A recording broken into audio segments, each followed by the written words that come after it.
Say, man, the disparagement that was placed on Kendrick Lamar from Andrew Schulz, I didn't agree with it at all. You dig what I'm saying? And I didn't think it was funny as a black man. I just didn't. You know, you can pass it off as funny or whatever. If it was cute to you, that's fine. That's what you on. I ain't on that. I ain't like what he had to say, because he the only type of individual in this country that could sit on a platform and have that to say about anybody and get away with it. I couldn't do it on this platform if I was joking or not.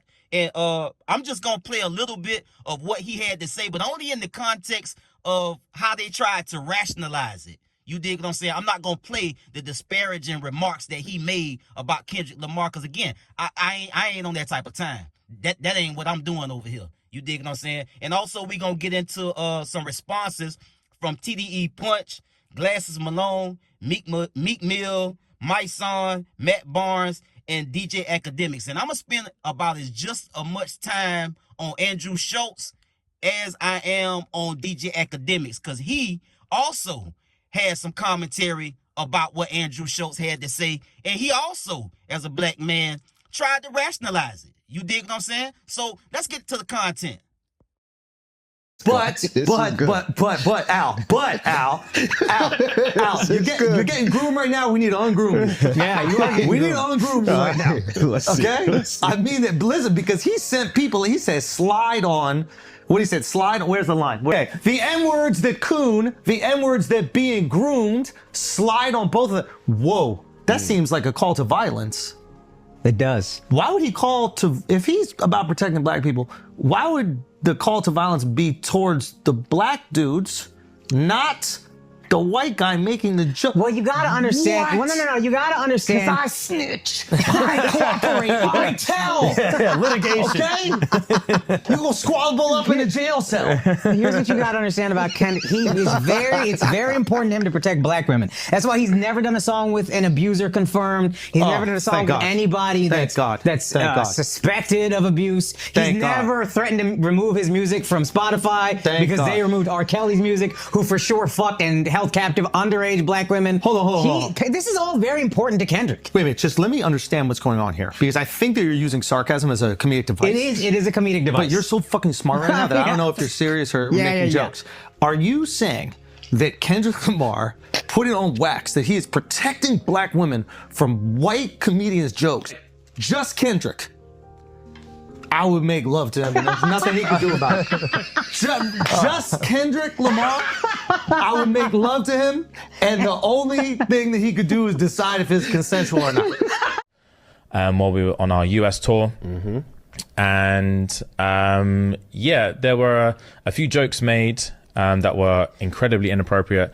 One specifically pertaining to black women. Yep. And in the clip, Andrew was making a joke. I'm not even going to get into specifics. Making a frankly racist joke. Yeah. And we were laughing at it. And obviously, there's just literally no excuse. There is no excuse. Agreed. I understand what's going on here, because I think that you're using sarcasm as a comedic device. It is a comedic device. But now, what he's pointing out, and like he's doing it in a way which is he's using sarcasm, right?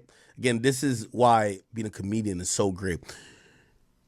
But a lot of people have said that, like, wait, hold on, Kendrick, because let's be fair here, right, chat?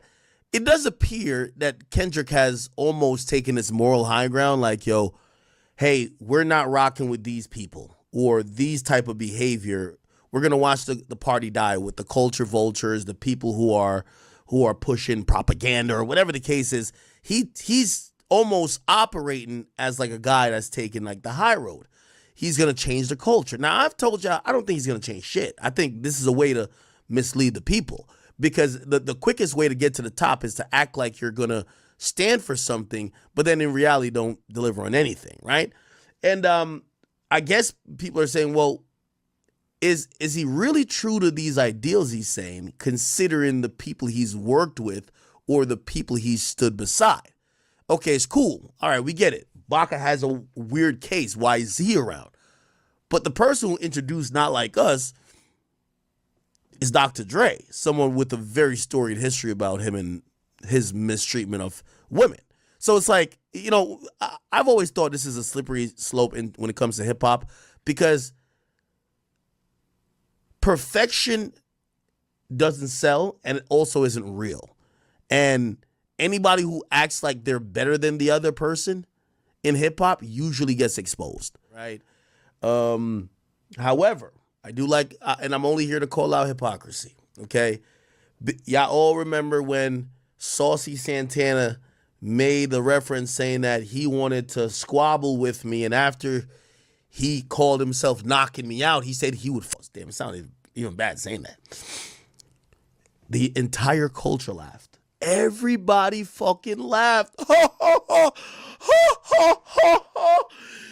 my God, I can't imagine Akademiks' body laughed. I remember looking up. Not one person said, that's wrong. Threatening R-word isn't cool. Remember, but I did tell you, it's better to be liked than to be right. Didn't I tell y'all that? Now, first, I'm gonna get to these reactions before I get to the business. You dig what I'm saying? You got Punch from TDE said, wait. I know as a black man who's involved in hip hop music that we are a bit slow and don't really understand sarcasm and humor. But did my guy say he want to sleep with Dot? You dig what I'm saying? And then Glasses Malone responded, Dot will beat the shit out of Schulz. I don't know why you keep playing. And then we got Matt Barnes that just said, it's goofy. Then we got my son. My son said, where the humor in a man saying he can sit another man on his lap and rape him, and he couldn't do anything to stop him. That's actually saying a man isn't man enough to protect his manhood. Am I bugging or nah? Nah. And Meek Mill chimed in, white man saying they'll rape black men openly is extreme, and then say it's just a joke. Black manhood is not a joke. I seen this same guys saying I was gay on his stand-up. My white friends like, it's a joke. We don't joke like that in the black community at all. And that's the whole premise and the whole crux of where I segue and start to get into my own opinion, because I agree. Now, let's start with Schulz, because Schulz, they tried to rationalize it and say, they try to mask it all in in comedy and thinking it's all cute to sit around and talk about black people to crack jokes on like it's cool. And then they went to the line where Kendrick was saying that, slide on, those who allow these type of things to happen. And then here we go. Lo and behold, you make it to, oh, now I'm the victim. You dig what I'm saying? So that's the way that they're going to try to rationalize what they said by, number one, oh, it's just a joke and, this, that, and the other. And then on the back end, they want to kind of say, well, he's calling for, he's calling for January style, type of violence against people who have an opinion one way or another. Well, first of all, stop. These folks need to stop sitting around with people that look like them and people that may go along with things that they say about a whole goddamn culture. You dig what I'm saying?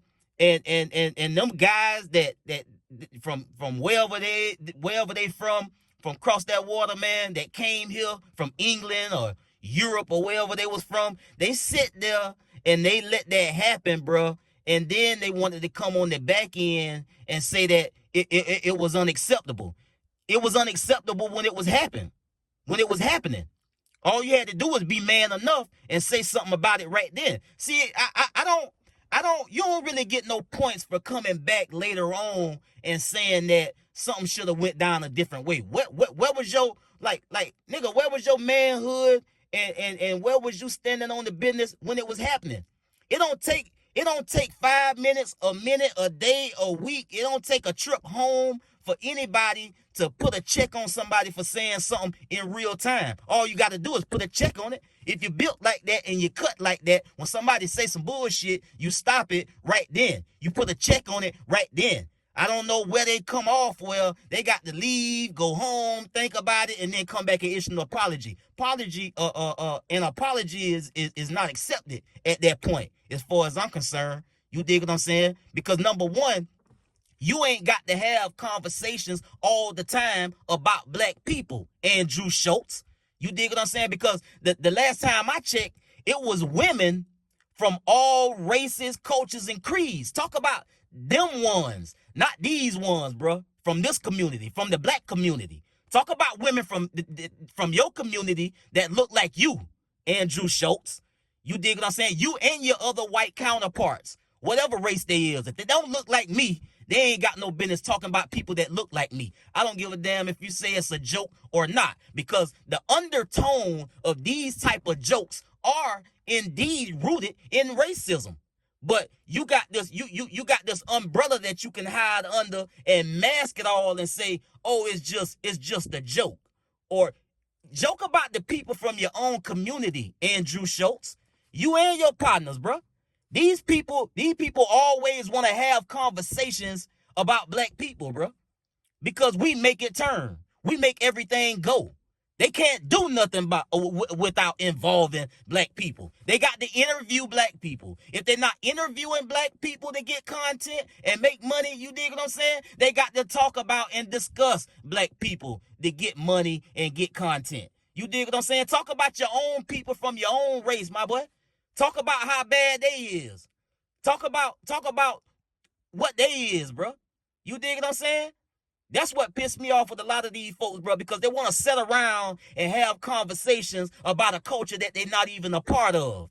And DJ Akademiks, he want to rationalize it all, because anything at this point that's in opposition of Kendrick Lamar, oh, he down with that. He down with that. Because he got his head so far up Drake ass, he can't see nothing else but anybody that's talking about Kendrick Lamar right now, oh, he down for it. And for him to be a black man and you dig what I'm saying, rationalize or try to make it seem like it's cool what these folks had to say about black women and Kendrick Lamar in that way, this nigga tripping, bro. He on a whole nother level of tripping. I like he just like a gift that keeps on giving. Cause you can't unlame a lame. You dig what I'm saying? And he just demonstrate lame activity every time he get on a damn live as of lately. You dig what I'm saying? And he can't hide it. He just a lame. You just a lame ass nigga, my boy. That's it. And then he talk about, well, nobody said nothing when Saucy Santana said something about me. I don't know about how all that went down. And I definitely didn't post nothing about it or say nothing about it when it happened. Because whatever Saucy Santana had to say about knocking him out and doing the deal with him, that I don't think that's cool either. I don't think that's cute either. I don't think that's funny. Anytime you talk about sexually assaulting anybody, it's no joke in that, because it's real victims in that. You dig what I'm saying? It's a lot of things. If you got any type of real talent, you dig what I'm saying? If you a real comedian, you dig what I'm saying? It's lines that you don't have to cross in order to be funny. But instead, they do things and go in these type of places and talk about things in these type of contexts. You dig what I'm saying? And then they try to say, oh, it's a joke. Joke about your own people, bro. DJ Akademiks, bro, the way he tried to rationalize everything Andrew Schulz said was mind-boggling to me, bro. And it just shows the desperation that he'll reach for anything he can to make himself look good and make Drake look good and make somebody else look bad. That's all this is. And then he walked through the whole thing to try to give an explanation for everything them white boys said. You dig what I'm saying? This nigga here, man, like DJ Akademiks, that boy there, he is something special. He'll do anything for $1. He'll do anything to get some money. He'll do anything to get some money, bro. This the type of dude that'll do anything to get some money. Even become a adversary to his own culture for money. But we see how that work too when they do that. They'll go and get that money, You dig what I'm saying? The whole time, these folks looking at him like, damn, if he'll compromise himself and turn on his own shit, he can never be trusted. So you just a useful idiot until somebody who giving you money decide that you are worthless to them. You dig what I'm saying? But you got your head so far up your ass, you can't see that though. But maybe you'll see it one day. Maybe. I don't know.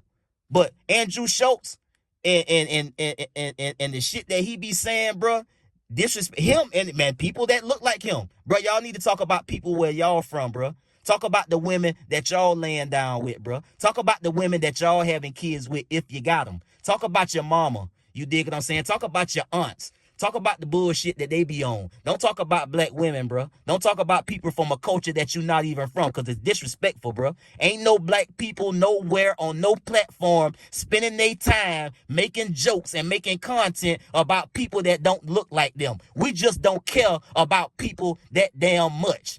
You understand what I'm saying? We don't. We don't care about y'all enough to talk about y'all all the damn time, bro. In no type of way. If it's a topic of discussion, we talk about it, we move on. We don't spend all our time, you dig what I'm saying, talking about people not from this culture. That's just not what we do. We talk about shit within our culture, and that's where we keep it at. Again, if it's a topic about something, then it's going to get discussed, talked about, and moved on. But we don't spend our time talking about people that don't look like us, bro, or discussing matters from other cultures when it ain't got nothing to do with us. You dig what I'm saying? And that's my whole deal about this whole situation, bro. DJ Akademiks is a lame, bro. And that's all that's all he's ever really been, for real. You dig what I'm saying? But after this here, oh, my boy, you in the lame bucket and you ain't coming out. And Andrew Schulz, I know Charlamagne the God, your partner, but he can't give you no pass or no green light to talk about nobody from over here in this culture, my boy. Hell nah, that's not how that work. I'll get at y'all on the next one. Y'all be smooth. I'm out.